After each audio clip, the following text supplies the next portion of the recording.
Hi, hello. We have a jam-packed episode of the Dunker Spot coming your way. First, some breaking news. Jimmy Butler out for the year with a torn ACL. What does that mean for him? What does that mean for the Golden State Warriors? What does that mean for Jonathan Kuminga in the trade landscape overall? We get into all of that. Then we talk about the all-star starters being named, any surprises we may have had from either conference, and then we flow into a little reserve talk. Who do we think the coaches are going to name for each conference? And who would we have? Talk through some of those differences. We had some fun. And then we flow into a little award talk. We take stock of the MVP race, especially with so many of the top tier names missing time. We get into our top five there. And then we reveal what our all NBA teams would be and some honorable mentions that we're going to be keeping tabs of. And finally, we close with an unrivaled recap.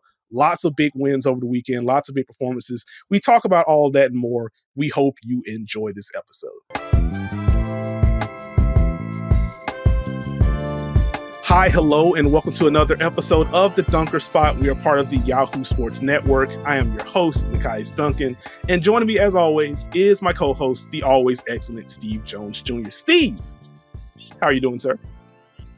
Feeling good, feeling great. Happy to be here. Excited to be here. Thank you, Dunkers, for once again embracing your bounce. Excited to talk some hoop. This should be a fun episode, Nekias. It should indeed be a fun episode. We have plenty of all-star and awards talk coming your way, but we had a bit of breaking news in the wee hours of the night. So we have to start there with the Golden State Warriors. Jimmy Butler sets a screen, slips, leaps up for a pass to set up a post-up, comes down awkwardly, immediately crumples to the floor, suffers a torn ACL. He is done for the season, which one sucks for Jimmy Butler, who was playing at an all-star level. If you didn't have him on your team, at the very least, he deserved to be in the discussion for you with how well he's playing on both ends for Golden State. So it stinks for him, especially at this stage of his career. And it especially stinks for the Golden State Warriors, who ends up winning that game against the Miami Heat. So the Andrew Wiggins, Jimmy Butler revenge game, etc. Golden State wins that one. As of recording, 25-19. They are 8th in the Western Conference, but they are a game and a half out of 6 right now. We are 2-ish weeks away from the trade deadline at this point, and there were already discussions around the Jonathan Kuminga situation. Now, with Jimmy Butler being out, the question becomes, how aggressive do you get if you're Golden State to bring in reinforcements? Does this open the door for Jonathan Kuminga return to the rotation? Are you now using Kuminga to bring in a piece to continue competing and hopefully making a legitimate playoff run once you get there? A lot's in limbo right now. Steve Kerr was asked after the game if the Jimmy Butler injury could lead to more Jonathan Kuminga minutes, and his answer was sure, absolutely. And it's like, okay, we will see if that door officially opens, though we are a few days removed from the Jonathan Kuminga trade request report. So, Steve, like, where are you at with Golden State right now? Sorry for the broad question, but it just feels like a lot's going on right now. The broad question's fine. It's just the freight train from Jimmy Butler right to Jonathan Kuminga is tough to digest because it was hard to watch. Like Jimmy tries to make a leaping catch. He's down immediately. You see both Pell Larson and Quentin Post's reaction. It's like, oh, this is bad. And it was pretty bad. And then they help him out. And it's, he's got a smile on his face, but it's not great. And I think that for me, I had earmarked this part of the season with Golden State, kind of bookmarking, hey, I kind of think I want to talk about them soon because they had this season-long homestand in which they've won 4 straight games. They've won 6 of their last 7. Didn't mean to do that, but got to do this. And put themselves in a position to maybe have enough wins at home to push themselves towards that top 6, right? And I feel like that was always the earmark for Golden State's season. Can they push themselves into the playoff race? Can they push themselves into top 6 position, or are they going to be in the play-in? Like, Golden State's a good home team, haven't necessarily found on the road. Are we sure about the defense? We've had a bunch of questions. Jimmy was a key piece of it. And him getting more comfortable was going to allow more people to play well with the second unit, staggering the lineups. We know how teams are playing against Steph, and Steph's having a great year. With Jimmy out, now it's like, okay, what do we truly have? And we're in a tough spot. To the Kuminga portion, I just don't know if that's going to be enough. Like, I feel like we've gotten to a portion of the program between Kuminga and the Warriors where, hey, this isn't it. He wants out. Y'all haven't played him. You did, and then you didn't. And like once you got to that point, what are we doing? So yeah, you could probably play him more now because Jimmy Butler is out. But then at the end of the day, what's the goal? So I mean, do you kick this can to the offseason and try and hope that Jonathan Kuminga can help you, or do you put yourself in a position to where, okay, whatever we are going to get for Jonathan Kuminga is going to help our team right now? But I don't know that you want to sustain this based on the fact that he said, I don't want to be here and y'all aren't playing me. Yeah. And I think to that end, like, it's y'all aren't playing me. Y'all don't really believe in me. Because if you did, we would have had an extension last year. Or at the very least, once we hit the off season, we would have came to something instead of this being a summer long deal. And so, like, it's all kind of weird. To the Jimmy Butler portion to circle back, like, I certainly understand how all of that compressed in one segment can be a lot. Like, I do think it's been interesting watching the Warriors this year just as a concept as they try to figure out, a full season of Steph plus Jimmy. Like, how do they interact when they're in action together? How often is Steph screening for Jimmy, vice versa? What is the staggering looking like? And you kind of zoom out with the Warriors earlier this year. It was, hey, this defense is still pretty darn good. This offense sure does get kind of hazy when Steph's off the floor. And to your point, Jimmy Butler playing better and being more consistently aggressive, I do think there was still room for him to be more on that front. But Jimmy Butler started to find the rhythm. Steve Kerr found the rhythm of who he wanted to have around Jimmy. That started to get better. Since December 19th, I think Jonathan Kuminga's last game was December 18th, it's kind of flipped team-wide for the Warriors to where they have been an elite offense, and the defense has been solid, but not as strong as it was earlier in the year, to your point about questions about the defense. But in that stretch, since Kuminga's been out of rotation, it's second in offense, it's 12th in defense per clean the glass. And they have been one of the best teams in basketball. So it's just like, as much as I've been frustrated, and I recently tweeted, I can't overstate how stupid this Golden State and Kuminga situation is. They made the move and they started winning again. Like, it's not 1-1, but it's like, well, darn, that's tough. And so now that we have the Jimmy injury, there is a pathway for Kuminga if you do want to kick this can down the road, which kind of takes me back to what Steve Kerr said post game. Like, yes, he absolutely can play. And even going back a little bit further, where some of the reasoning to the Kuminga minutes dropping and then eventually just him racking up DNPs was, we don't really love having Kuminga plus Butler plus Draymond on the floor together from like a spacing perspective. And that was one of those things where the trio of those, or that trio, they were winning their minutes early. And as we got towards the end of Kuminga starting and getting big minutes, they were starting to lose those minutes pretty handily. So overall in the year, it's still good, but it was trending the wrong way. Now with Butler out, that does open up, okay, can we get to Kuminga plus Draymond? Then we just have another shooter in there to make that work? Because I do think they could certainly use the Kuminga drives and just the overall athleticism if they are going to keep him. But then it also circles back to what you said, Steve. It's been pretty clear for a while, like, this is not a long-term relationship. Like, it'd be kind of funny to have Kuminga play for the next week and a half, and then he is traded to insert team here on top of that. And because of how this has been handled, and because of like some of the Kuminga, just the strengths and weaknesses, period, I don't know what his trade value is. So, like, even if you are looking to save your season, I don't know what a season saving package centered around John Kuminga looks like at this point. Like, is that fair to kind of surmise right now? Well, I mean, if you're looking for a certain archetype, I would understand how you get there. But if you're looking for, hey, we have a set system and we can get maybe 2 people for this player, or we can get one person, then yeah, they could be fine. Like, I think the one thing with Golden State is they have a system. They know who they are. You can debate on if it's thriving or still good enough to push past a certain marker. But with the way that teams are defending Stephen Curry, I mean, you look at Charlotte, question mark, question mark, question mark. And then you look at Miami, who did all of the good defending against Stephen Curry, and then everyone else made them pay, and then Stephen Curry made, and it was a tough thing to deal with. So it's more about, okay, can we just get pieces that now have us, we could get more depth, but we're going to play the way we play. The interesting part is, one, they play Toronto. We're recording on a Tuesday. They play them tonight, so we'll see if Kuminga plays. If he doesn't, that should tell you everything you need to know.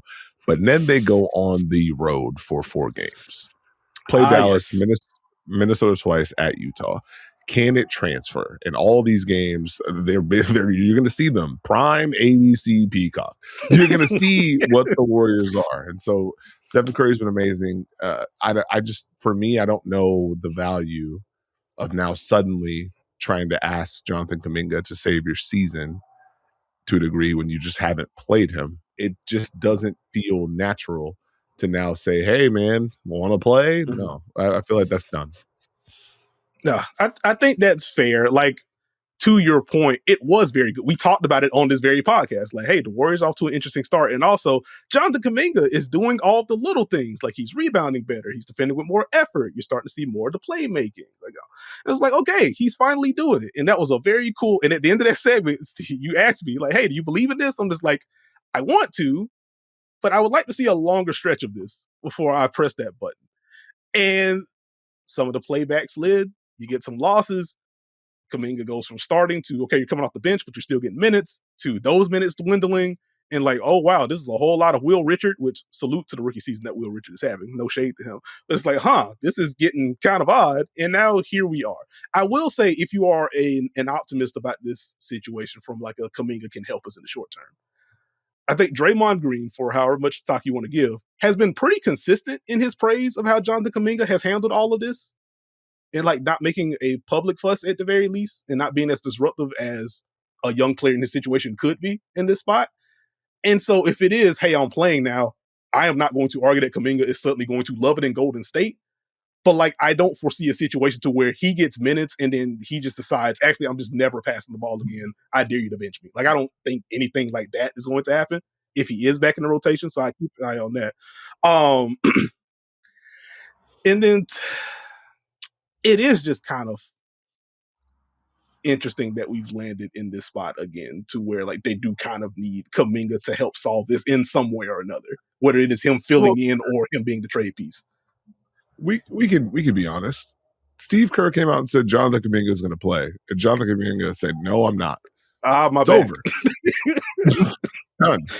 Like, I'm so sorry. It's done. Like, it's over. It's you have seen your friends in a relationship. When it's done, it's done. It's over. Kaput. Done. Out of here. Okay. All right. Well, to that end, to the trade debate that came out on Thursday from Shams Charania of ESPN, the Kings and Mavs were mentioned as teams that had expressed interest. Shams also said like other teams had expressed interest because they just do not believe Kuminga is going to be there near the trade deadline. The Warriors are reportedly prioritizing expiring contracts unless there's clear positive value coming back. And to the Sacramento Kings in particular, like they had been mentioned as a suitor in the summer when we were talking about sign and trade stuff with Jonathan Kuminga. Hey, here's Malik Monk. The Warriors like, well, he's good, but like that contract though, don't really want that. There was a protected first round pick that was on the table that's no longer on the table. And so I do wonder if we have any sort of serious Kings Warriors talks over the next couple of weeks, if that heats up at all. I guess aside from those two teams, Steve, is there a team that makes sense to you for Kuminga or for the Warriors to call and say, y'all have a couple of, to your point, y'all have two veteran pieces that we think can fit with what we do. Here's Jonathan Kuminga. Would you like that? With Jimmy Butler being out, the Kings may make more sense to me than anyone else, because we need people, and y'all have people. You know, it's a different scenario than earlier on when, okay, who wants Jonathan Kuminga? What team could elevate Jonathan Kuminga? And if you're Golden State, there's a little bit more of a inspiration for, okay, we need bodies in here. We need someone who can contribute. We don't have Jimmy Butler anymore. So I would not be surprised if the Kings, they don't knock on that door. I don't know. The Dallas portion doesn't move me as much because you have Cooper Flag.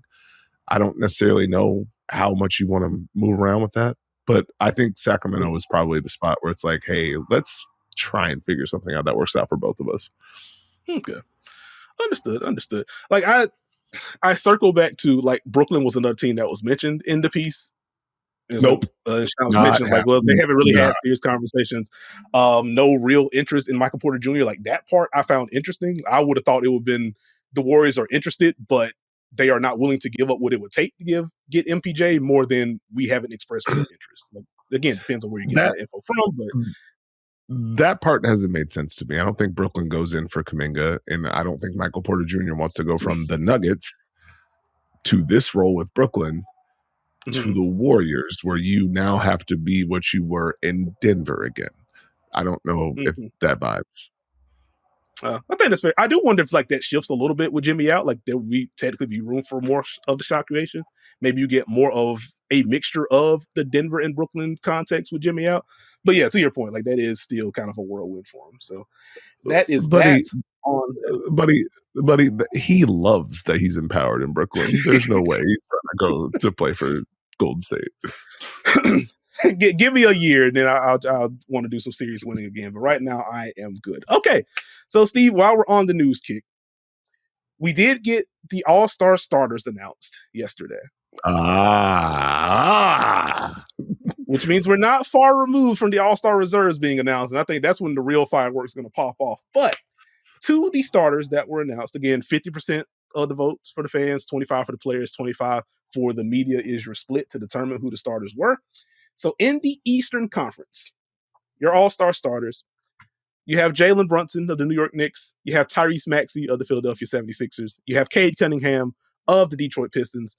Jaylen Brown, who passes Donovan Mitchell for that fifth spot, of the Boston Celtics. And you have Giannis Antetokounmpo of the Milwaukee Bucks, which, hey, man, what a season this has been for the Milwaukee Bucks. We will save that for a later date. But, oh, man.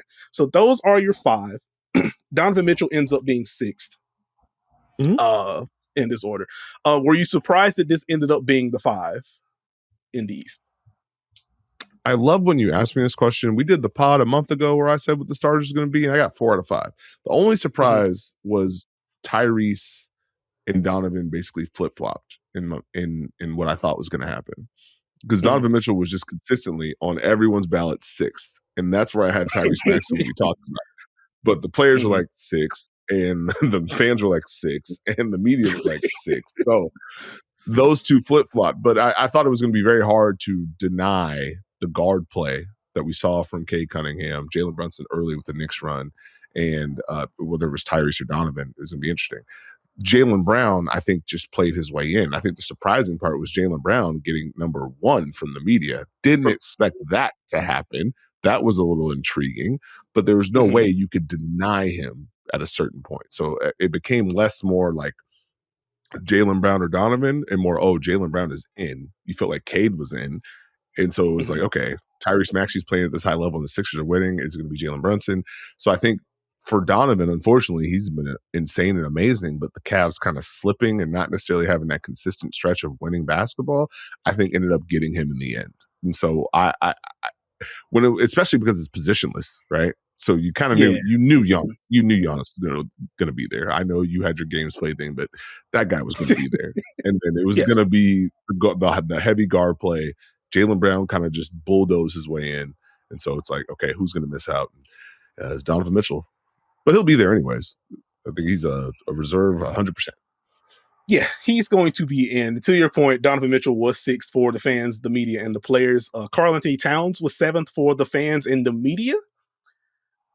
7th for the players was Jalen Johnson of the Atlanta Hawks. So a lot of respect for the leap that he's made, taking on more ownership in Atlanta. It's been an interesting run of games since the Trae Young trade. We will put a pin in the Hawks as well about what this has looked like. But that is where we're in. Before we move to the West, were there any other surprises about like fan, player, media ranks for anyone else in that top 10 or even beyond that? Because the full results are just out at this point. That's the question that I have for you, because I feel like you have a passionate response to what some of these things end up being sometimes, and so I understand. I think Cade getting number 1 from the players was interesting, and so them respecting that leap was pretty neat. But Giannis is just a force. It's interesting that Giannis was 5th with the media, and it's like, hey, that's still a lot of points, and it's pretty efficient. Like, you got to respect that. Brandon Ingram, 8th from the players.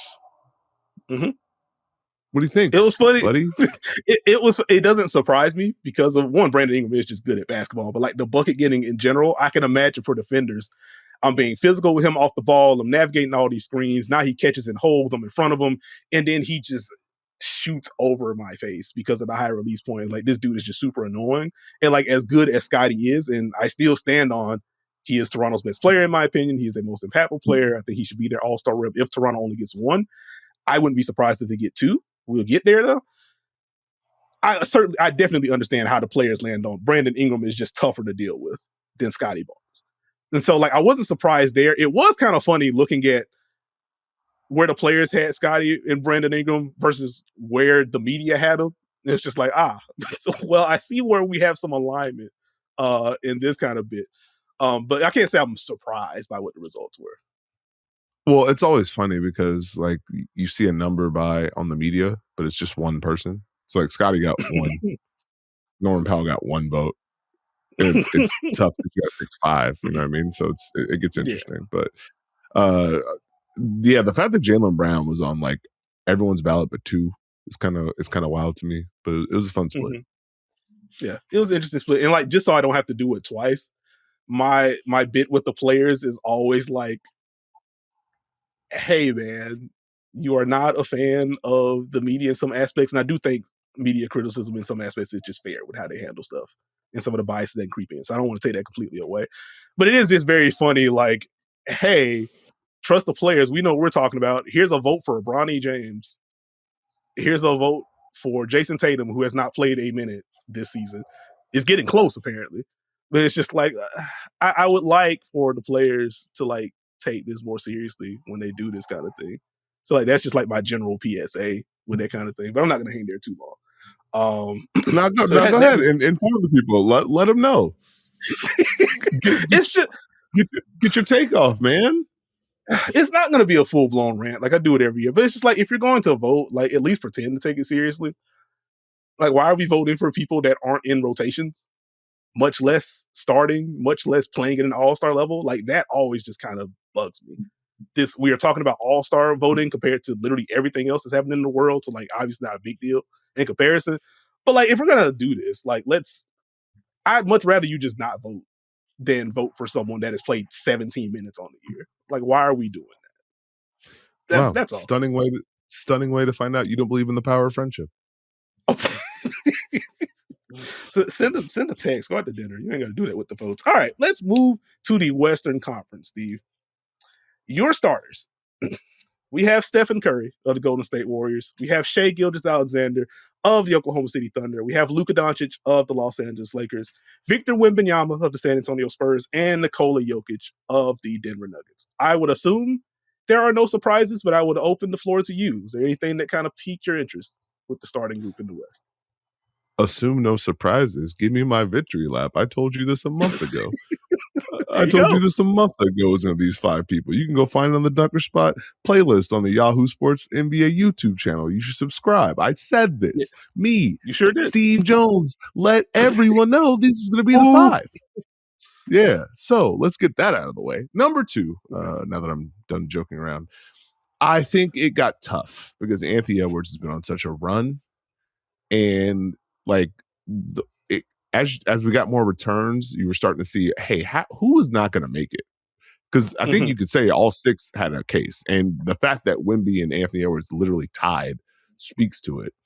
But I think it was going to be very hard to kind of keep certain people off. Like Jokic was a lock, Shai was a lock, Luka was a lock, and Steph Curry, especially once he got the fan vote, was going to be a lock. Now, it's interesting. The media put him 6. A lot of people left him off their ballots, which I found intriguing considering the year he's had, but he's been playing entirely too well to be up there. So was it going to be Ant or was it going to be Wemby? And I think with Wemby playing at a high level on both ends, the Spurs winning games, that's where it gets really tricky and interesting because, they were neck and neck on the fan vote, and then for the players, Ant was 4th, right? For the media, Wemby was 4th. So it was going to be just who's going to push and pull and win that out. But no, I have no surprises with the Western Conference starting 5. And I think it gets tough once you kind of get down the line on who else would have kind of tapped into some of them ballots. Like, it's funny, like we talked about the East and Donovan Mitchell was 6 for everyone and Cat was 7 for 2 of the groups and Jalen Johnson was the other. You get to the West and there was just a different grouping everywhere. For the fans, Wemby was next up at 6, Anthony Edwards was 7. For the media, Steph was 6, KD was 7. For the players, Luka was 6, Wemby was 7. 2 of your all-star starters just out for the players. I was like, oh, this is fascinating how they came to these. And like, there's just this diversity of thought between the 3 groups. So like, I found that part interesting. As far as surprises, like, I can't get all the way there. Like, I think I do lean towards, like, I probably have Ant over Steph. But like, I think that is very much a what do you prefer type beat. Like, I don't think it's Steph in a landslide on one side or Ant in a landslide on the other side. So like, I think that's just genuinely fine. I do wonder as I look at some of the media and player splits in particular, sorry to annoy you in advance, Steve. Like, I do wonder how much the games played factor in for either of them in Oh, terms of how brother. this end up landing 1 through 7. Because, like, I think I just found that I just wonder how much of a factor it was. It could be 0. It could be like 10%. Like, I don't know. But like, there are so many like games played splits between everyone in this group. That's where I was just like, I wonder how people thought about that, if at all. What if they didn't? Then that's what fine. if it wasn't Like a that thought? What that what if it didn't that occur? would be We must resist. We must resist the games played. See, society has progressed past the need for the game. No. Look at this wise thought. Like you said, it could have been 0. And if so, wouldn't have been a surprise to me. Like, I acknowledge I am very much in the minority of considering like the games played thing for All-Star stuff. But the minority does not mean I am literally the only person. So that's where I was curious. As for other results,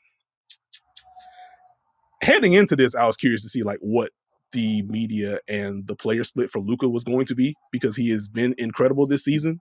But like, there's also like the defense and just general thoughts about the Lakers in general. Like, the Lakers just being in the top 6 hunt and having this record because they are insane in clutch time and like they are technically being outscored on the season. It's just like, this is just weird. What do we do with this year? But the fans love Luka, so Hope like they it ultimately didn't. hope hope hope they figure out the defense. That's what we do. Yeah. So that part was interesting. Like, Denny landing 5th among the fans was an interesting one for me. But again, you look at the player splits, the media splits for even what the top 5s were, like, there was just differences everywhere. The players having KD top 5 was a fun one for me. Like, there is still a level of respect and reverence for the bucket getting and the playmaking, but especially the bucket getting that Kevin Durant has done this year in Houston. So that part was interesting. The media landing in Uh 8th with. Go ahead. oh, good. I was just gonna say, like, Go ahead. Kawhi was an interesting one as well. Like, just a very wide discrepancy between the media and the fan/player vote there. That was it. Was there anything else down the ballot that kind of caught your eye? It feels weird that LeBron's not a starter. Mm. Feels odd. It's a sinking feeling. My back hurts when I see it. It's just not something you've really considered for over 20 years. Think about Yeah. that. Like, let that sink in. I saw LeBron 8, 9, and I'm like, that doesn't make sense. Mm-hmm. Salute to LeBron James. It's tough.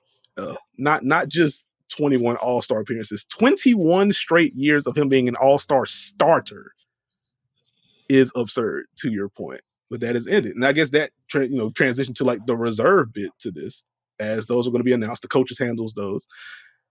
While we're on LeBron, do you think the coaches get LeBron in, or do you think that is going to be more of a Adam Silver decision if he decides to do that?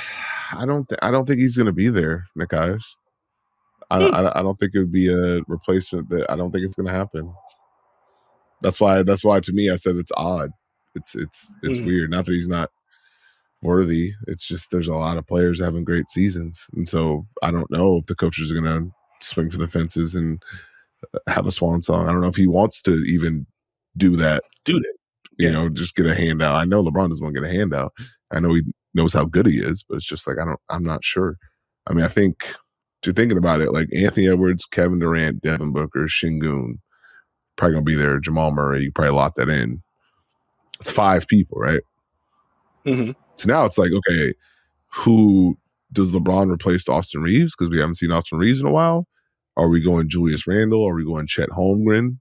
Like I'm having a hard time thinking the Thunder only send one person to the All-Star game, and that's not like a diss against Chet, but like just numbers wise, Chet probably gets there, so that's 6.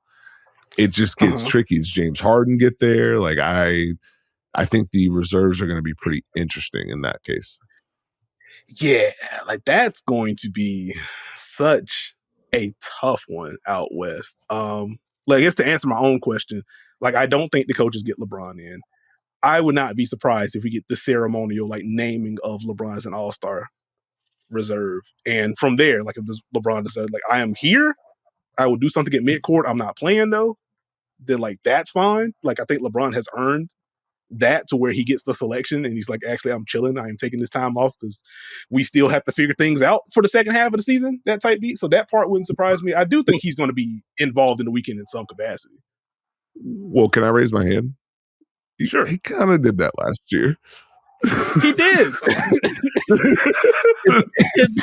and that's where I was just like, I understand the oddity of him not being named. I'm just like, I don't know if we need to be super aggressive about like pushing for it either, because like I don't even know if he wants to be there for real. You know what I mean?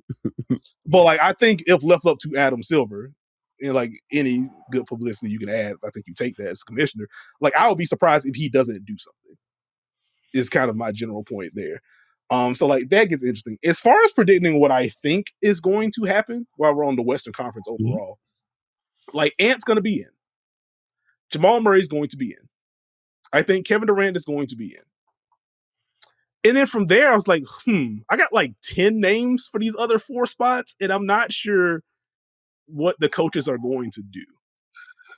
What are the 10 names? You only have 4. You only have 3 locks?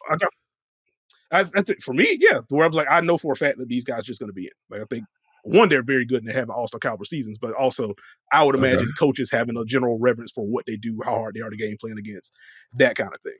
And so that's where I'm just like, after that, I could see a lot of different cases just on my own. There are a lot of cases where like I think maybe coaches may view this person higher than I would, and this is how they get in. And so I said Ant already, said Jamal Murray already, said Kevin Durant already.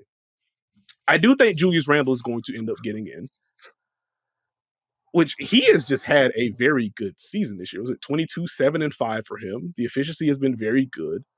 The Wolves offense has pretty much died when he's been off the floor so far this year. Like part of that has been the time where Anthony Edwards missed time. And so that obviously factors in. But like his drives and his playmaking have been very important. I think Randle's going to be in. So that's 4. I think Devin Booker is going to get in. It's a quote-unquote down year in terms of his traditional box score stuff, but I do think, one, he is still incredibly difficult to game plan against because of what he does on and off the ball. The Suns team has been very good, and so I do think Booker's going to get there. That gets to 5. Yeah. And then I'm like, okay, Kawhi's been insane. He's at a game's disadvantage against some of these players, but like Kawhi's been insane, and the game's also in LA, but it's also like there's other stuff surrounding the Clippers. Nah, man. Knee irritation. We will not see Kawhi Leonard. So we'll see what happens with Kawhi. Like Diddy Avdija has been very good, and the Blazers are in the play-in picture. And you look at 26, 7, and 7 for him. Also, he's been off the floor this year, so he's been very good. I don't know how much. Like I don't know where the coaches land on him. Like I would just flat out have him in, but like I don't know. The foul drawing in particular and the drives have been very impactful. Also annoying. So I don't know what that's going to look like, right? Mention KD, but like Alperen Sengun's going to be in the conversation, I would imagine. And so James Harden, if you are going to have a Clipper rep, if it's not going to be Kawhi, it is hard not to have James Harden in this conversation at minimum with what he's done as a scoring playmaker this year. And it's like, I was waiting just for you to say James's name. Yeah, like James Harden has been very good this season. As you mentioned, Chet Holmgren, who has been very good this season, and the defense in particular has been incredible. I think he's going to factor in heavily in the depoy conversation. And then there is always the general thought of this is the best team in insert conference here. This team deserves multiple All-Stars, which I hate that argument, but that is just a consistent thing through All-Star history. It'd be hard not to see Chet in here. Why do you dislike that argument? You win games, you play well, you earn an All-Star spot. I think you should just make the case for. Yeah, I think you should just reward the player for playing well. Like, I'm not saying that you can't make an argument for Chet Holmgren as someone that has made an argument for Chet Holmgren.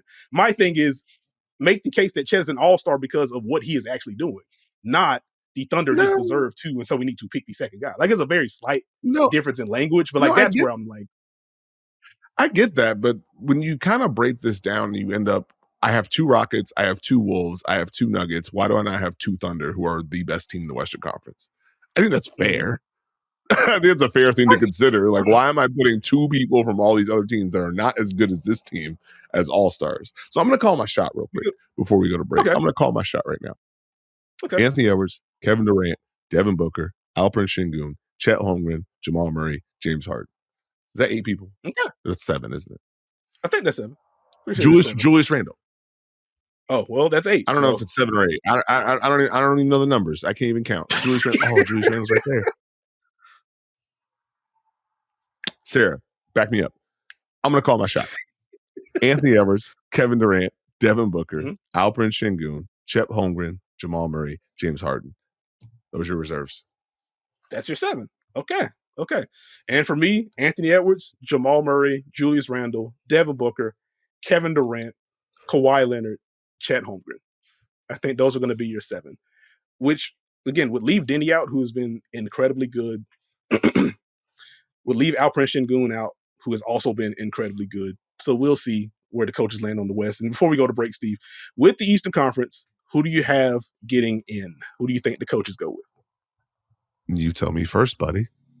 Okay, fair enough. This may surprise you, Steve, but I think who gets in for the East is going to be a lot different than what I would actually do. But as far as predictions go, Donovan Mitchell's going to be in. I think Jalen Duren is going to be in. I think Jalen Johnson's going to be in. I think the coaches are going to side with you, Steve, and go with Brandon Ingram over Scotty Barnes. I would super disagree with that, but I do think that's what the coaches are going to do. So that is 4.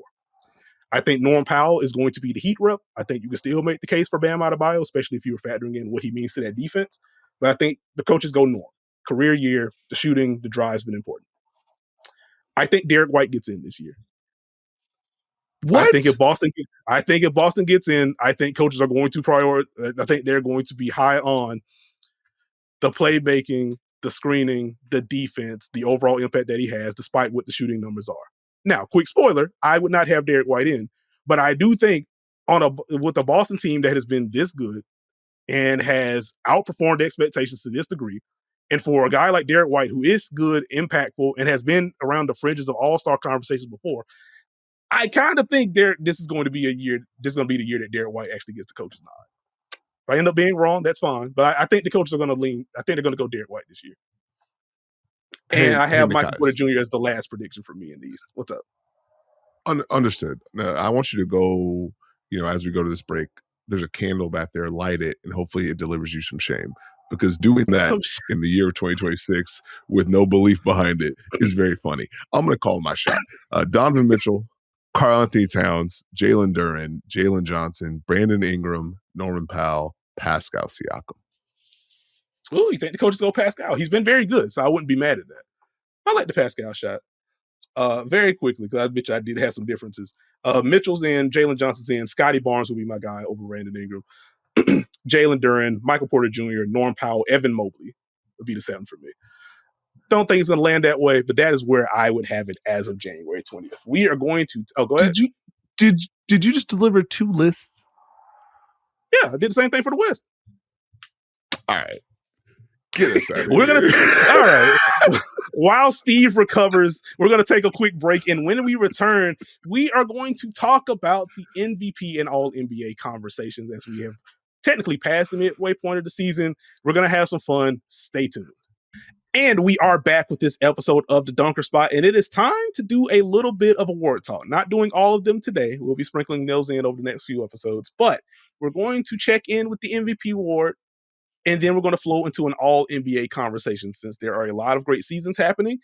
There are also some games play shenanigans to keep in mind, even at this point of the season. So it's going to be interesting to talk through this. And like one thing that I do genuinely appreciate, Steve, when we have these conversations, it's like, naturally, we're both aware of the games played thing, but I appreciate that we have different approaches. So I think where you are more so, hey, when we get to the end of the year, if these guys don't qualify, then like we'll make our adjustments. Like I have a long list that I'm whittling down anyway.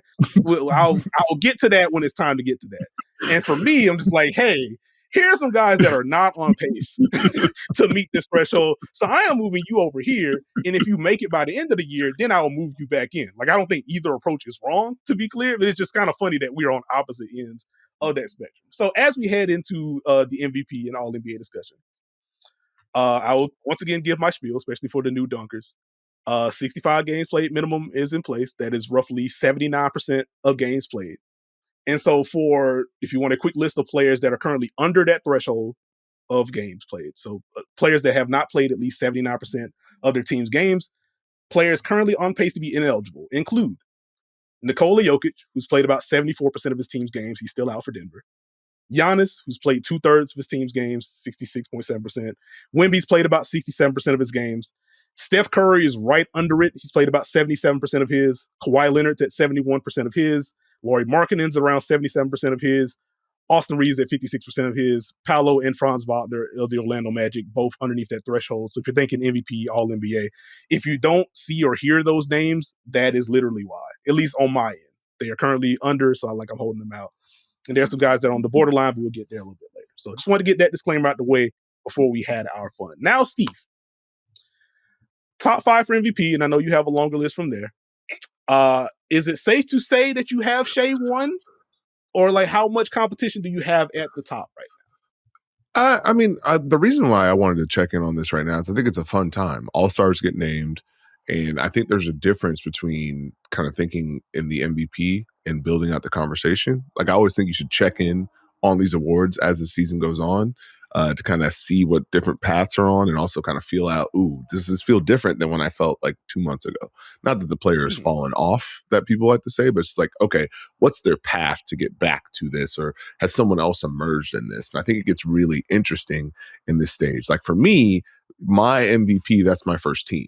So that's like my 5 is my 5, and then who are the next 10? And so I kind of build them out in what's the word I'm looking for? I build them out together. That's what I'm going to say. I think Shai is the MVP right now. Thunder too good. So I think it's Shai Gilgeous-Alexander. He's been incredible. He's been a machine. I know they've had what people call a bump in the road, but he has consistently contributed to success for this team offensively and held them down. Jokic, we haven't seen a little bit. He's still up there for me. So, I mean, that's something where it's like I probably will have to reevaluate this down the line as he comes back. And now what happens with 3 through 5 gets real interesting at this point in the season. And that's why I want to talk it out, because I think it's important. Like, I think people kind of assume, oh, well, why'd you switch up? No, I've been thinking about this for a little bit. I had my 5 settled, Nekias. It was some combination of Shai, Jokic, Giannis, Wemby, Luka. I'm good. Leave me alone. And then Am I still there? Shai got Am I still there is the question that I asked myself. Luka's been incredible. Lakers are 6th. Giannis has been incredible. The Bucks are in the play. Wemby's been really good, but he's been in and out. So what do I do with Cade Cunningham? What do I do with Jaylen Brown? When do they re-enter the conversation? How far do they get? Because I was comfortable with like, hey, they're in the discussion. Are they now 5th? Are they now 4th? Are they knocking on doors I didn't think of? I still personally probably still have Luka and Giannis still in there. And I you know what? If I probably would still put Wemby in there. But I'm considering the fact that Jaylen Brown has had this impact on Boston. I know people are going to say, well, usage isn't easy, folks. Like being a high usage player is a hard thing to do. So, absorb the spreadsheet, but understand that that's a responsibility that not many people can take. Cade has been rock solid for that Detroit team that it just is nails every single night. We are who we are. Good job beating us for a little bit. We're going to come back and win. Like they're just nuts. So for me, that's where I'm like, what do I do with 3, 4, 5? Like I was in one, like I do also have Shai as my MVP right now. 31.8 points. 60% on twos is still just nuts for Shai when you think about the types of shots that he's taking and the help that he sees inside the arc. Like you just are not supposed to be able to do that. You're not supposed to do that as a guard, period. But especially once you factor in those other things.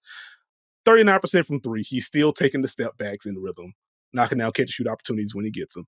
89 from the line, 4 boards, 6 assists. We've talked about the playmaking. We literally had a Shai breakdown discussing the decision making that he's having. We are fresh off of talking about the Thunder and some of the traps he saw against Houston and how he adjusted to that. So that's there.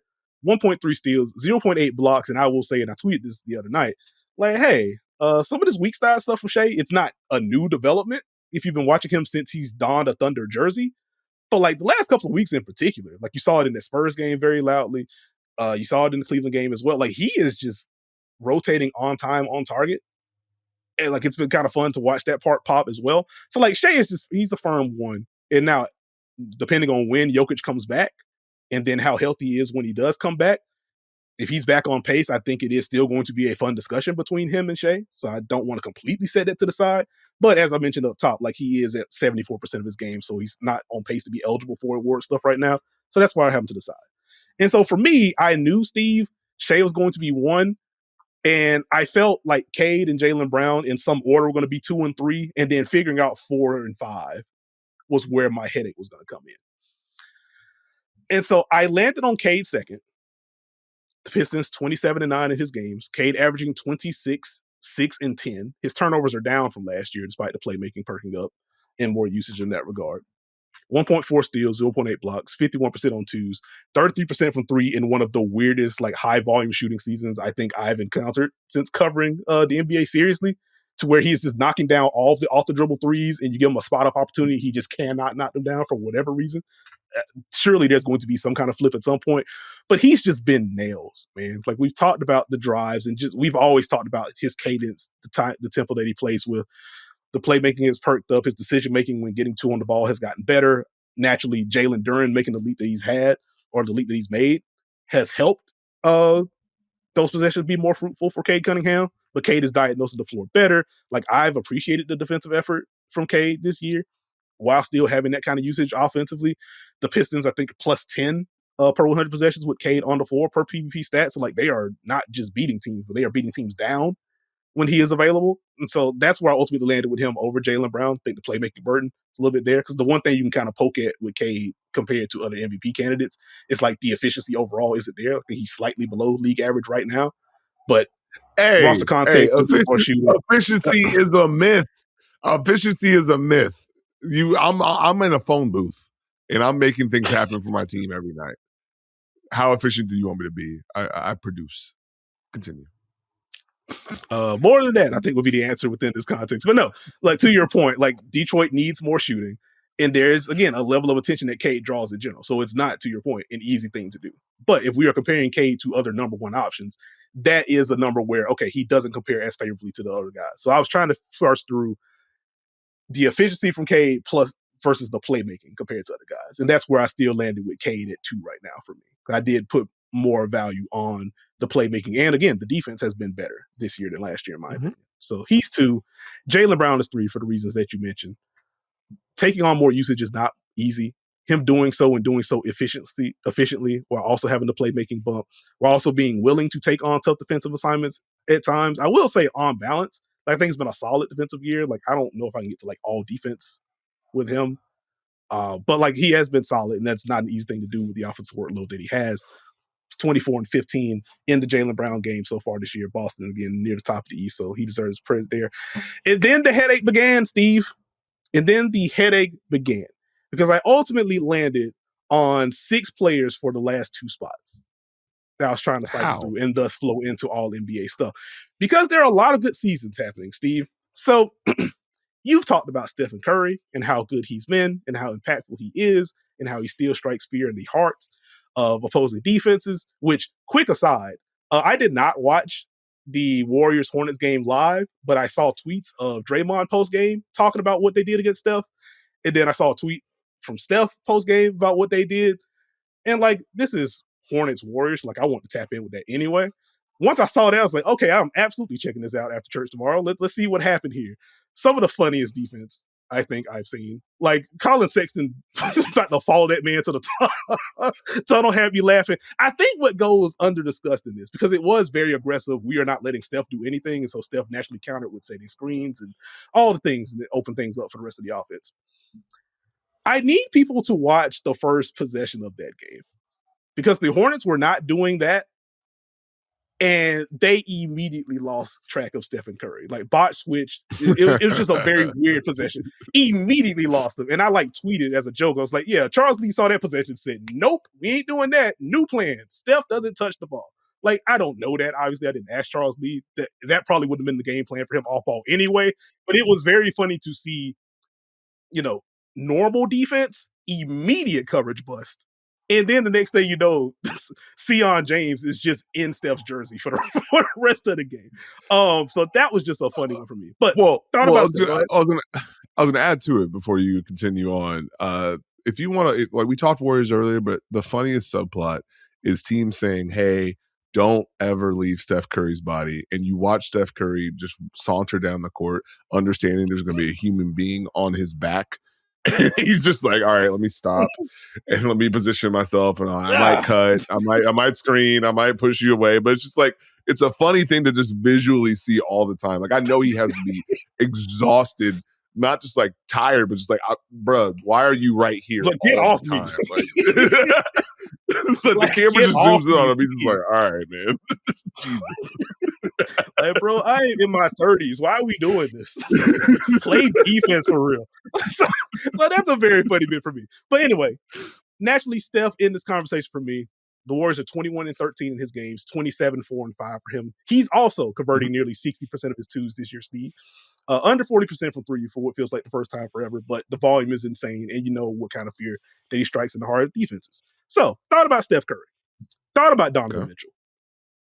22-18 in his game, so that hurts in the MVP conversation. But you look at what the Cavs are doing with him on the floor, higher on-court net rating than Steph and the Warriors when he's on the floor, higher on-court net rating than Anthony Edwards when he's on the floor for the Wolves, who's also in discussion for me, higher on-court net rating than Jaylen Brown when he's on the floor for the Celtics, higher on-court net rating than Tyrese Maxey, another guy that I thought about. And it's just like, hey, man, like, this season isn't Donovan Mitchell's fault. And it's not like he's completely faultless because, like, as we've talked about on here and as I've tweeted out, like, some of the off-ball stuff from Donovan Mitchell defensively this year has been very funny. I would just put it that way.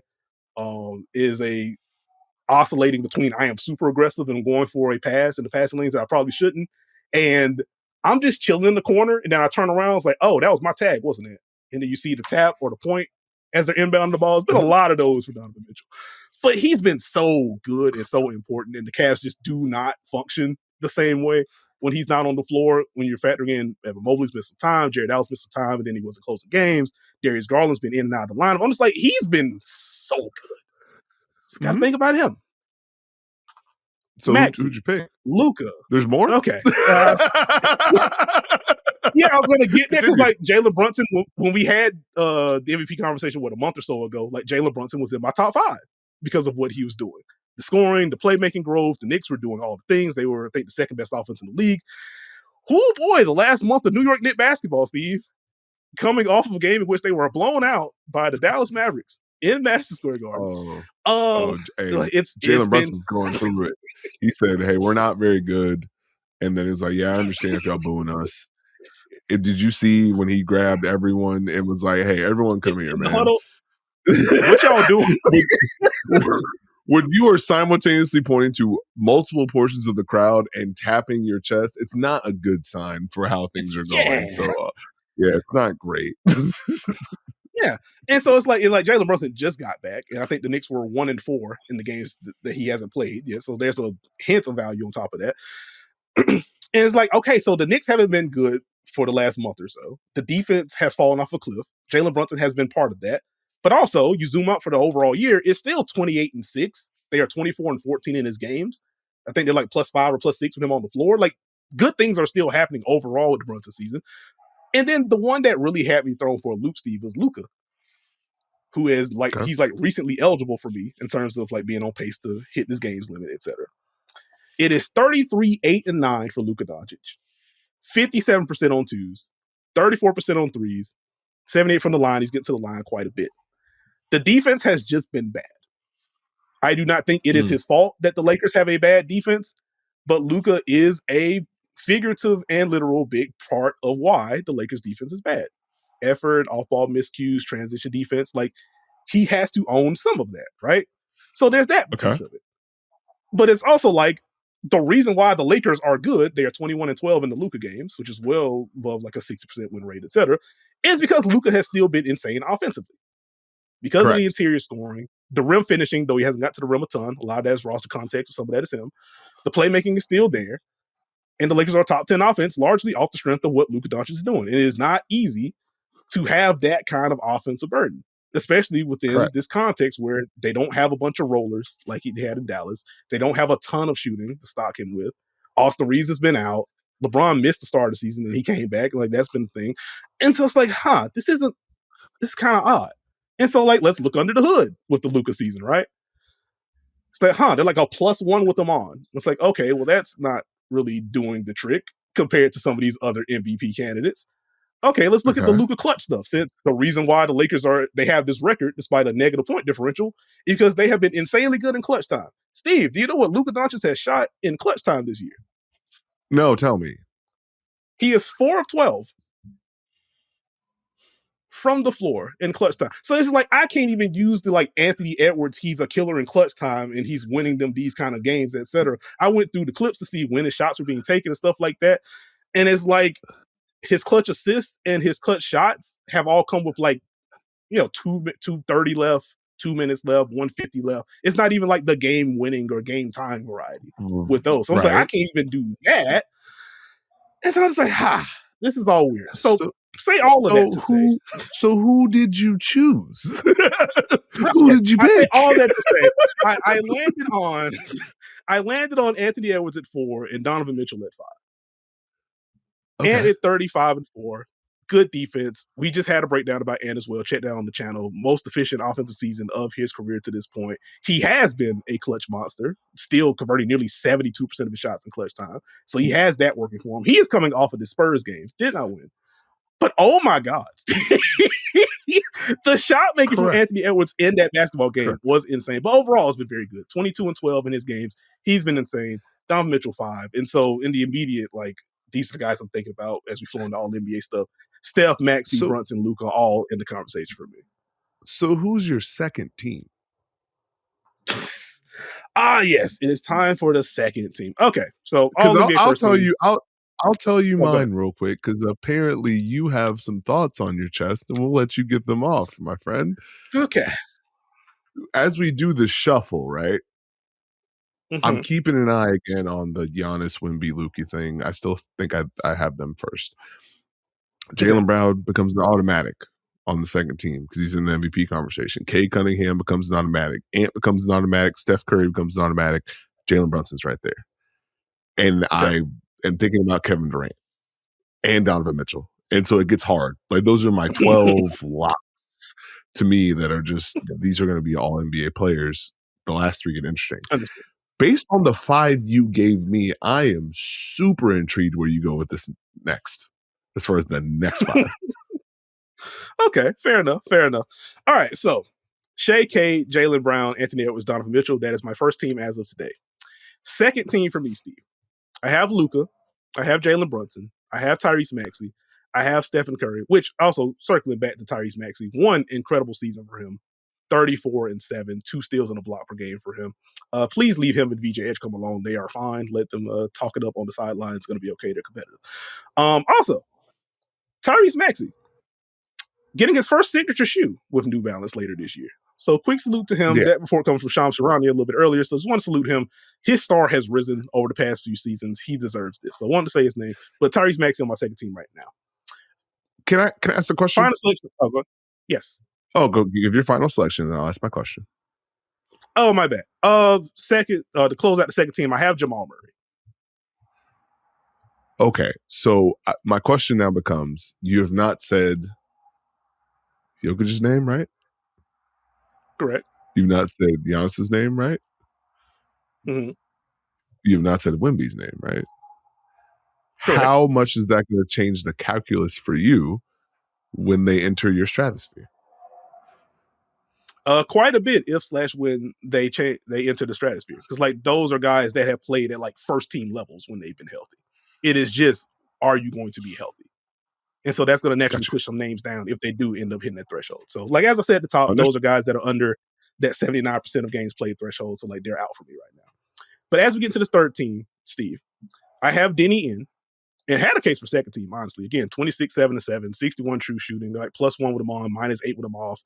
He has the 4th highest offensive on-off split in the league in terms of what happens when he goes to the bench, behind Jokic, Giannis, and Julius Randle, among guys that have played at least 500 minutes. So, like, the impact has been there. And again, the Blazers in the playing picture right now. And meant to say this at the top because we always do this disclaimer when we talk about MVP and all NBA. You yell at me because I do sometimes have differences between my MVP 5 and my all NBA first team 5, because I do factor in the winning more for MVP than I do for all NBA. It doesn't make any sense. If you're telling me these 5 players you consider for MVP, these should be your 5 players that are your first team. I don't understand it. It doesn't compute in my brain. It is just things that I factor in a little bit more heavily for one award than the others, and that's where you lean to some slight differences for me across the years. But wanted to get that in. But Denny on the 13 for me. Kevin Durant is in. I had a real long conversation with myself deciding between KD and Alperen Sengun because I had an iteration of the team that had both of them. I was like, well, I don't know if I can do that considering with some of these guys. And then you also have like the recent games for Sengun. Like it got kind of funny. And as you know, I have generally been higher on the. It's about time because you told me Sengun was the MVP candidate, and it's Kevin Durant, buddy. I have in general felt better about the Sengun season than the KD season. I will say, like, as I was like, okay, let's get the case together, etc. Like, it was becoming harder for me to argue in good conscience Sengun over KD, and now you're factoring in like 5 missed games or 5 more missed games for Sengun, the minutes difference there, like some of the advanced stuff that I look at, EPM being one of them. Like KD has a higher one with a little bit of a gap at this point, so like that part's interesting. It's like, okay, I'm gonna have to flip on this, but so that's where we get KD there. Julius Randle's in for me. Devin Booker's in for me. Scotty Barnes is in for me. Okay, I understand it. And I feel confident about this third team that I have. Okay. Kevin Durant, Donovan Mitchell, Tyrese Maxey, Julius Randle, and Devin Booker. I feel confident about the 15 I put together. I think it gets interesting down the stretch, but I feel pretty good. Like I feel like they've all had really great seasons. They've helped elevate their teams to a different level. So that's where I'm at. You how much time did you think about this? How much of a pretzel did you tie yourself into? I don't want the answer to be like too long because like I'm speaking into a microphone. I want to be as thorough as possible. You know what I mean? So I did give a lot of thought to this. And like it was hard to leave off Alfred Sengun. It was hard to leave off James Harden, Jalen Duren, Chet Holmgren, MPJ, Jalen Johnson. Like there are a lot of names that factor into this. And to your point, if Jokic gets healthy and now crushes that game's play threshold or gets back on pace, he's sliding back into the first team, which naturally bumps everyone down one. You know what I mean? So like I still have to wait for if Jokic is there, if Wemby is there, if Giannis is there. Like that's going to throw me further for a loop as we get down the line. But even removing those guys, there are so many good seasons happening, Steve. There are great players doing great things. We just got to get you some efficiency, Nekias. That's a good shot. Can I ask you a question before we move? Absolutely. I meant to ask you during the All-Star portion when we were talking about the East stuff. Where are you at with Karl Anthony Towns and how his season is being viewed? Because it's been very odd, like him trying to find his place within the new offense, and then some of the shot making's been weird, and like the defense, there have been some high moments and there have been a lot of low moments, and now like there's just this overall dark cloud around what this Knicks season has been. And I do feel like a lot of conversation is surrounding Cat within this, and I don't know if all of that is fair, but he does deserve a good bit of criticism for some of the plays. So I'm just like, where are you at with Cat right now? How many players are averaging 21 and 11? Not many. I'll give you a spoiler. It's 2. Tim and Jokic. And so I feel like Cat is getting he's shouldering a lot of the Knicks issues, in my opinion. And I think defensively, he could be better. He should be better. They need him to be better if they want to have success in the playoffs. But I have not felt like the shooting is going to be something that's going to consistently be bad. Like eventually that should turn around, should be some sort of reverse regression. And he's been important to what they do. And I think the Knicks have prioritized just kind of opening things up as opposed to Cat go cook, which I understand when you're trying to build a philosophy where we're playing with pace, we're playing with tempo, we're attacking, we're doing different things, we're empowering Mikal Bridges, we're empowering OG Anunoby. That may leave Cat off the table, but there are moments where they need Cat and they establish him and they use him in the post at the elbow and he attacks and he's a threat in pick and roll. You know, him and Brunson, 2-man game, it's not easy to guard. So for me, I don't necessarily go, oh boy, this Cat season's been bad. I don't know if I put him like at the mythical 4th team.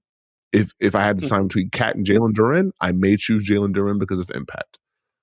Like this Pistons team is not this version of the Pistons if Jalen Duren does not make this leap defensively, if he does not make this leap aggression-wise offensively, being able to be effective on the short roll and make plays, not only finishing but passing. We don't see that. So I would probably give him the leg up because of impact, but I wouldn't downgrade Cat's season. I just think it's easy to kind of poke at Cat. And, once you get the narrative, oh, well, the new system, he's got to fit in, and what's the comfort level, and we just kind of keep poking and nagging at that, you don't really go away from it. You know what I mean? And so I just feel like he's kind of a victim of that to a degree. But I mean, it's interesting because it's almost like for some people, Cat and Julius Randle have flip-flop roles. Because now everybody's saying Julius Randle. Everybody loves Julius Randle all of a sudden. It's interesting because, oh man, you can't win with Julius Randle. Yeah, you can. Yeah, you can. Quick decisions, good drives, strong finishes. Just intriguing to watch the little narrative flip. I'm thinking. It is a funny bit, and as I could attest to doing the show with you and also just talking to you offline, you have been much higher on Julius Randle almost since from the time that he was traded to to Minnesota. Honestly, like when that trade happened, it's like, oh boy, the Knicks are opening up their offense with Cat, the shooting, etc. I don't know what this Randle Rudy fit about to be like. And there was some clunkiness offensively early on. So like, not that all of it was unfair, but to your point, it is very funny. It's a much more overall favorable view of Randle. I'd say quickly on Cat. Like, I do think there was some system blending and some chemistry building that he needed to add as the offense shifted around a little bit. And we talked through that earlier in the year. And I think since then, like, it's just as boring as it may sound, it is just Cat needing to play better at this point. He's taking a higher percent of his shots at the rim this year. Per Basketball Reference, he is converting 60.5% of his shots at the rim. That would be a career low for him. 44% of his shots, converting 44% of his shots in floater range. That would also be a career low for him. The mid-range shooting is down. Like, it is just, there is comfort things in how defenses treat him. You have long talked about teams getting more comfortable putting wings on him, not just sending help towards Cat drives, but when they're sending them, and sometimes it comes from high, sometimes from the baseline, etc. There is that. Some of this is just like, Cat, you just got to make your shot sometimes. Like, there have just been misses at the rim that you just normally don't have. And like, when that turns around for him, I'm curious to see like how much that helps the Knicks first and foremost. And does that help center them figuratively and literally? And then to your point about the narrative around the Cat season so far, like how much of him just making some of the bunnies and making some of the threes, as you mentioned, the 3-point shooting is down as well. How much of that just flipped the conversation around it? Maybe then it just becomes the defense and if he's solid or not, that kind of thing. The fact that all that's happening together with this Knicks run, I do think people are just lower on the season overall than maybe they should be. I don't think it's unfair to be a little bit lower than you were earlier in the year. I don't think he's just suddenly not even in All-Star conversation. All that. Like, that's probably a bridge too far for me. But yeah, wanted to I got him as an All-Star lock. Do you have anything else before we hit the break, Nekias? I don't think so. Like, I guess just quick, like, I'm just trying to figure out like what to do with like Chet and Devin Booker for All-Star and All NBA stuff is just going to be interesting. Because that is very much a what do you prioritize bit. Like, even beyond the winning, it is just what Chet's done defensively. And it's obviously important offensively as well with the shot making. But like that defense versus Devin Booker setting the table and his overall versatility and his skill set, opening up things for others. Like, his box score stuff is still very good. But I do think it'd be easy to kind of look at, his 3-point percentage is what now? His true shooting percentage is what now? He's not having the Booker year. But like, if you watch those Suns, his usage alone makes them so much better. So like, I'm curious to see like how people land on those two in particular. It's going to get real interesting because I don't imagine Chet and Booker not both being All-Stars. When you get to All NBA, you got to put 15 names together. Yeah, it gets. What's your tiebreaker? What's your subjective nature? Because Devin Booker has elevated them, but Chet Holmgren has been a more consistent version of himself on both ends of the floor. So how do you kind of navigate? Once you kind of get to, this is 4 names for 3 slots. It's like me with Paolo Banchero last year, where I was like, he's definitely All NBA. And then I sat down and I put it together. And I was like, no, he's not. So it's like, I feel like one of those guys is going to be like, yeah, absolutely. Yeah. And then you slot everyone together and it's like, this is real tough. So I think they all are playing at a high level. And that's the fun of talking about this. All these guys are having great seasons. The basketball has been fantastic. And so it's more of a salute to them than, whatever y'all do. Yeah, it ain't got to be nasty. Now I think about it, then we can go to break. Like, I'm probably going to have Chet all defense first team at minimum. and like he might just be my decoy by the end of this. So like it would be kind of odd for me to have him with both of those and not have him on the third team. So even by the end of this podcast, I'm probably gonna have to move Chet to the third team. Like that. Oh, you've Yeah, been yes. sprinkling. You've been Hey, really man. casually sprinkling that depoy into the meatloaf, buddy. No, he's been nuts. Uh, Evan, like I don't know how serious Evan Mobley's into it right now, but like since he's been back and starting for Cleveland, his defense has been nuts. Now Cleveland, the rest of them had to kind of come together with this, but like he's been really good. Talked about Rudy Gobert. We're not going to do it again. I have overloaded you with enough of my basketball thoughts, so we're not going to do that. But he's going to be in the conversation too, Steve. Just want to go ahead and prepare you. He's been very good. But yeah, those are our MVP thoughts, all NBA thoughts as of January 20th. Drop your comments. Drop your thoughts in the comments. Let us know how you feel. Be nice, be constructive, but let us know how you feel. no, And we're going to take a break. no. Light the candle. Send us to break. All right. Well, I'm going to go light a candle. In the meantime, stay tuned. When we return, we have some unrivaled thoughts because, buddy, what a weekend of basketball it was. And we are back with this episode of the Dunker Spot. And Steve, it is time to recap what we saw from unrivaled play over the weekend plus Monday. And, buddy, we had some results. We entered the weekend with Rose BC, your defending champions, being undefeated. 2 straight losses for Rose BC. And I kind of wanted to start there. Like it's a shorter season, so like any 2-game losing streak just feels like the end of the world. Like obviously they are going to be fine. We just saw last year they got off to a slow start, got hot at the right time. Chelsea Gary brought them home. So like I'm not worried about the Rose, but I think this weekend or this stretch of games just kind of highlighted how important Chelsea Gray is when she's at an A or A minus level as a scorer instead of A plus plus plus. What we saw to start the year, it does put the spotlight on everyone else, which is where like it is nice to see Kalia Copper back on the floor. And you immediately see with this amount of space what the cutting can open up and some of those off-ball screening actions, how she's able to read Chelsea can hit her there, just the self-creation reps that Ka can get into. So you look to see that continue, to see her just kind of build more comfort, more rust. More than anything, though, kind of looking at like Azurá Stevens, I think how versatile she is offensively, her ability to shoot, her ability to drive, her ability to operate as a pick and roll or pick and pop partner. You kind of see across these 2 games when she doesn't have it going, it does just make it tougher offensively for them.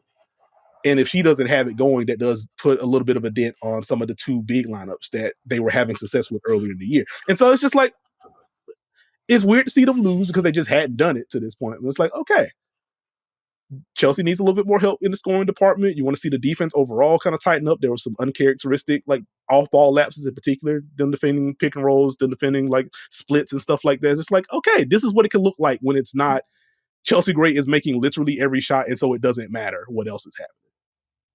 Yeah, I mean, well, the expectation for Chelsea to average almost 40 a night is hard to sustain, but I think probably not fair. They faced 2 teams that, like the Hive needed a win absolutely bad, and they can. Where you have questions about the offensive end, sometimes the defense has never been a question mark, and so for them being able to have different combinations with versatility to be able to defend in a different way to put pressure on the Rose, and I think that's when you get to different combinations. Like, okay, how much do we have? Who plays with each other? What does that look like? How do we balance that out? They got to figure that portion of it out. And then if you look at playing the Laces, hungry team, that's a team that's like, hey, we're going to compete and you have to deal with us. And so, okay, how do you adjust to teams taking your success and throwing it back at you? And that's kind of the fun part of the Unrivaled season, is seeing how teams navigate throughout the season, because, okay, it's 3-on-3, it's competitive. No one wants to lose. We're going to get after it. And yeah, you have to deal with us. I think that's been the most common thing. Like, there's no guarantees. You're not going to be able to roll over your success to the next game. Yeah. Like I think even to your high point, which again, congrats on their first win. A lot of newcomers there. It was like they had that first game against the Mist, I believe. It was like, ooh, this is going to be kind of tough. But in every game since, it's been, oh, well, this is a good quarter and a half, and then it kind of fell apart. Ooh, this is a good half, and then it kind of fell apart. Ooh, this is the first good 3 quarters, and then it fell apart in the 4. Like, they've been getting incrementally better as the season gone on. So for them to be the team to knock off the Rose for the first time and to score 78 in the process, it's like, oh, this is neat.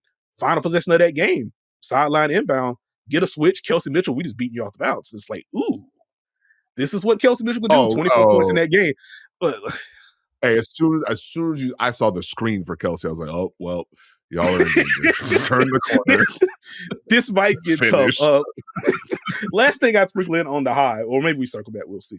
Monique Billings continues to play very well. Just a double machine, now coming off the bench, still just playing incredibly well. The drives have been fun to watch with her pretty much this entire season. So I wanted to get a quick salute there, but salute to the high. And again, just keeping an eye on how the roles adjust. Like, it's certainly not the end of the world for them losing a couple, but it was interesting to see them lose a couple. What was storyline number one for you, Steve, from this recent stretch of play? Well, can I ask you a quick question? You sure can. Who started for the Mist against the Breeze? Yes, I believe we got Veronica Burton, Alicia Gray, and Brianna Stewart. And the Breeze won by how much?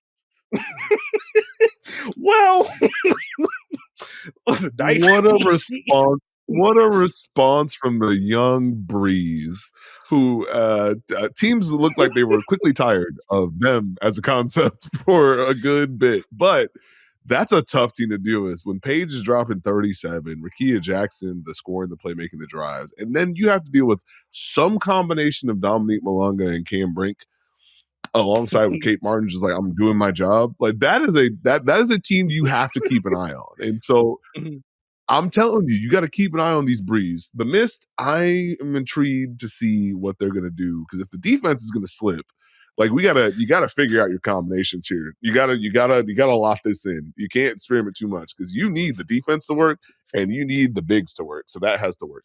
If you're asking me what my other ones are, Nekias, it's time for you to acknowledge the season that Marina Mabry has put together. I knew it was coming.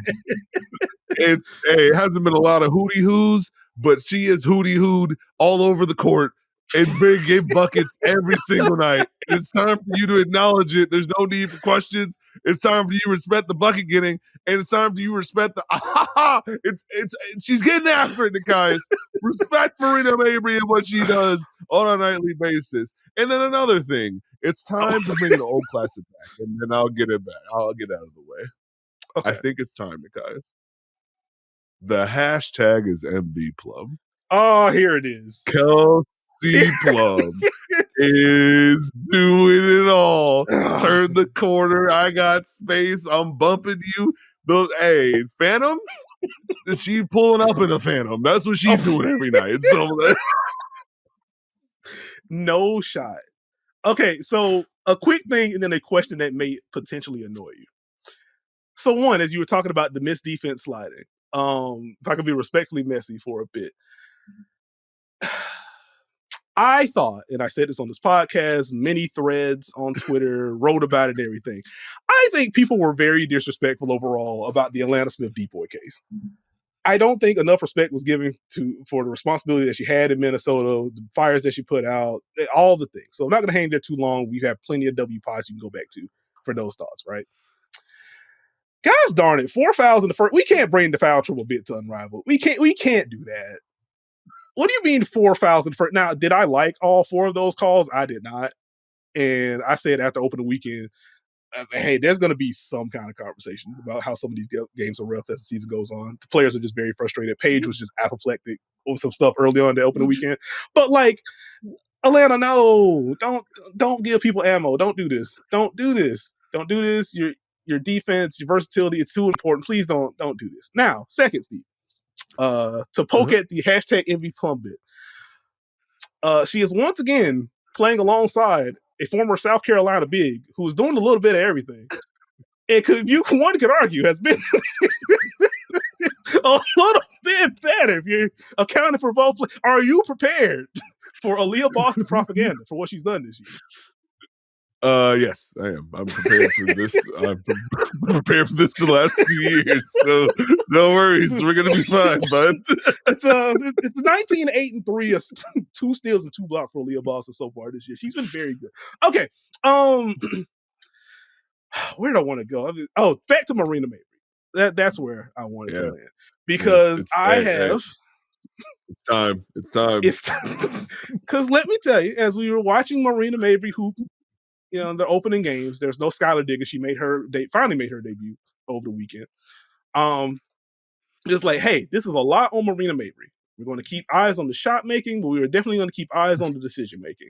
And that's where it's like, ooh, she's like top 3 in assists. And then you look over a little bit, it's like, ooh, she's wearing turnovers. That's not great.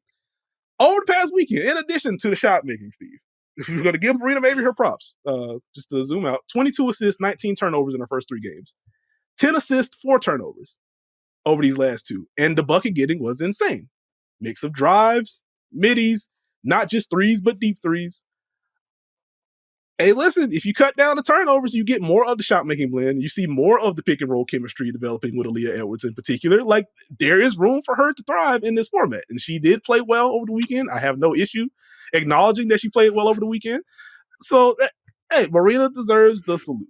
That is fair. Lunar Owls also getting their first win of the season. What are we to make of this final season, by the way? I guess while we're here. They compete, and you can tell when they have it, and you can tell when they don't have it. And like, I feel like the biggest thing is like, what's the third quarter look like? Because again, your third quarter sets the tone for the winning score. So the third quarter, they just lose it. It's like, y'all don't have enough offense to be down 9 going into the fourth quarter. You need to be in a grind mud fest to a degree. And it's like, De'Erica Hamby, is De'Erica cooking? Is Ryan Howard cooking?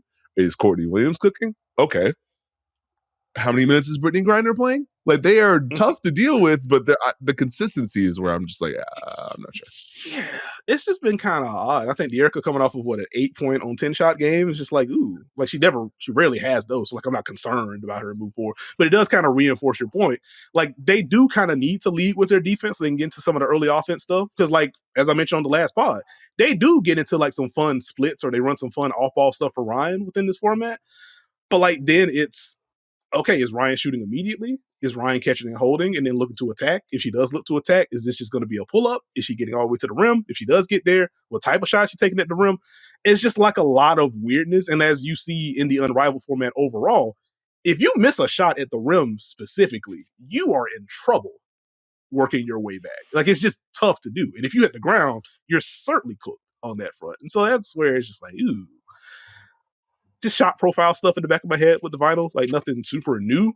But I think you really feel that in the third quarter, to your point. So like, that part has been interesting. Did you hit everything you wanted to before we hit the horns? Oh, I haven't. Shout out to the Laces. Who boy, Jackie Young had herself a night. With Asia Wilson in attendance. So I want to shout out Asia real quick. Yes. Was there for the Jackie versus Chelsea Bowl. A 4-point win there. Jackie with nasty Euro finish through contact to win that game. She's insane. Mm-hmm. I am still kind of chuckling at just her and Alyssa Thomas on the same team as a concept. Like, that is still just funny to me, but they are obviously very good. One thing that popped for me, I think it was the Friday matchup. They beat the Phantom. And early in that game, any pick and roll with Kelsey Plum, like, they were like legit blitzing Kelsey Plum in pick and roll.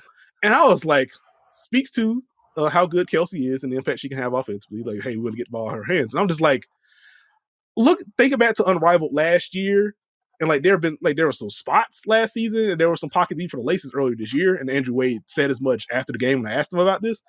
I was like, you very rarely see like legit blitzes in Unrivaled. You may see a big up at the level, we'll show the hand a little bit, kind of like the Miles Turner bit that we talked about on the podcast before. But it's like, y'all are like blitzing KP. And in the first half, KP's like, oh, well, cool, let me just get off of this. Here's a slip, here's a basket, and they down the deck in the second half. So I was like, that is interesting. Asked them post-game about it. It's like, yeah, we sprinkled this in the second half of our last game. Want to get some more of this look on film, looking ahead to the playoffs to see what it looks like. It's like, okay. Which just kind of brings a bigger thought for me, like, how much experimentation can you actually do in a season this short? That kind of thing. I kind of want to, like, go ahead. Well, I mean, it's 3-on-3. So in theory, trapping in 3-on-3 is insane. You can only do it in certain scenarios. You can't do it consistently because there's too much opening. You only have one person. So that's a hard 2v1. I think it's less the season, and like, you have to be able to try and mix things in a 3-on-3 format and make it impactful more than, hey, this is just our base every single time. You just got to have something in your back pocket. Mm-hmm. Okay. So that was the major thing that I wanted to hit there. You already saluted Paige Beckers, her shot making insane. Also taking more threes over the past couple games. Oh, that's the last thing I wanted to say. Brianna Stewart, 0 of 10 from 3 in the first 3 games, 4 of 10 over her last 2. Ask Stewie about the 3-point shooting ahead of the season. Nice to see a 3 of 5 ever from her on that front. That is going to be pretty important for her as this Unrivaled season goes, and eventually when we had the W season, like where she lands as a 3-point shooter. I am intrigued on that front. I think that's going to be my final Unrivaled thought. We'll tap in with a preview Very on the good. next Very one. good. There we go. Very good. And I will give you my final Unrivaled thought, which is Cam Brink blocking that shot and Paige being like, "Hey, could you get the basketball next time?" was one of the funnier bits. Hey, would you like to save the ball? And Cam Brink is emoting. It's great. Fantastic. Hit the horns. There we go. Thank you for listening to and or watching this episode of The Dunker Spot. Please subscribe if you haven't already. We're on Apple, Spotify, RIP Google, Stitcher, Podbean, wherever you get your podcasts, you can find us. And as Steve mentioned earlier, subscribe to the Yahoo NBA YouTube channel. This is where you can find a lot of awesome stuff. Also, check out our interview with Becky Hammond if you haven't already. Really good stuff there. W fans, Aces fans, basketball fans, coaches looking to learn more, all the things. Check out that episode. You can follow me on socials at Nekias NBA. You can follow Steve on socials at Steve Jones 20. And with that, we'll catch y'all later in the week.